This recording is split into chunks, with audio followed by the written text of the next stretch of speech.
పోలీసుని అవమానించారు, నిలబడ్డాం. మాకు ఒక రోజు వస్తుంది ఇప్పుడు నిలబడ్డం. కూడా అలాంటి ఉంటాయమ్మా సిచ్యువేషన్స్, డెఫినెట్గా ఉంటాయి. ఇప్పటికీ కూడా సోషల్ మీడియాలో నేను ఒక బాధితురాలిని, యాజ్ ఏ హోమ్ మినిస్టర్ అయినా కూడా. కానీ నేనేమంటానంటే కొంత సిస్టమ్ని, అంటే ప్రతి ఒక్కరికి నేను ఒకటి ఆలోచించుకుంటుంటా.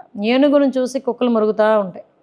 ఆ కుక్క దగ్గరికి, ప్రతి కుక్క దగ్గరికి వెళ్ళి నన్ను చూసి ఎందుకు మురిగేవని ఏనుగు అడుగుతూ ఉంటే ముందుకెళ్ళలేదు. At the same as is నేనే మాట్లాడుతున్న వాళ్ళందరూ మాట్లాడుతున్నారా, ఓకే ఓకే ఓకే డన్.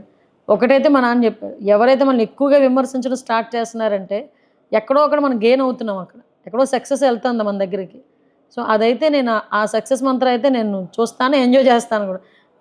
కానీ కానీ ఒక ప్రాపర్గా కనుక నన్ను ఇబ్బంది పెడదామనో లేకపోతే నా ఇమేజ్ని డ్యామేజ్ చేయడానికనో వాళ్ళు ఏదైనా కామెంట్ పెడితే కనుక నేను ఊరుకోను, డెఫినెట్గా నుంచోబెట్టి అడుగుతా.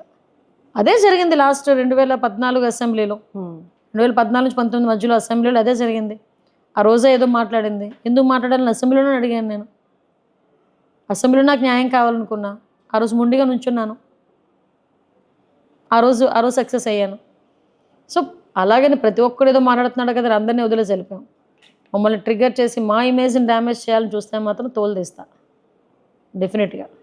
సో మ్యామ్, సోషల్ మీడియా మీరు చూస్తారా, యాక్టివ్గా ఉంటారా సోషల్ మీడియా? లేదంటే ఇప్పుడు న్యూస్ అయినా సరే డెఫినెట్గా చూస్తాను. సోషల్ మీడియాలో ట్విట్టర్ అవన్నీ కూడా ఫాలో అవుతుంటాను. అప్డేట్స్ గురించి. ఎందుకంటే నేను ఇప్పుడు చూడాలి, నాకు తెలియాలి ఏం జరుగుతుంది, బయట ఏం జరుగుతుందని తెలియాలి. కాబట్టి డెఫినెట్గా న్యూస్ ఫాలో అవుతాం. At the same time Twitter అది ఫాలో అవుతాం, కంపల్సరీగా ట్విట్టర్ అది చూసుకుంటుంటాను. ఇంకా సోషల్ మీడియా అంటానే ఇంకా మామూలే కదా, ఇంకా ఇన్స్టా, ఫేస్బుక్ ఇవన్నీ మామూలే కదా, పార్ట్ ఆఫ్ ది లైఫ్ అయిపోయినాయి అవన్నీ. Social media is part of life అయిపోయింది. కరెక్ట్. జగన్ గారు డైరెక్ట్గా ఢిల్లీలో అసెంబ్లీకి వెళ్ళి రాష్ట్రపతి పాలన కావాలి అంటున్నారు, దాని గురించి మీరు ఏమంటారు మ్యామ్? అంటే యాక్చువల్గా ఒక్కొక్కసారి నవ్వు వస్తుంటుంది. కొంతమంది నోట్లోంచి కొన్ని పదాలు వినకూడదమ్మా. అవి ఎలా అనిపిస్తుంటాయంటే బూతుల్లా వినిపిస్తుంటాయి. అలాగే జగన్మోహన్ రెడ్డి నోట్లోంచి శాంతి భద్రతలు, లేకపోతే జగన్మోహన్ రెడ్డి నోట్లోంచి మా వాళ్ళని చంపేశారు, ఇలాంటి పదాలు వింటూ ఉంటే అబ్బా ఇందుకేనా మనం రాజకీయాల్లోకి వచ్చింది అనిపిస్తుంటుంది అనమాట.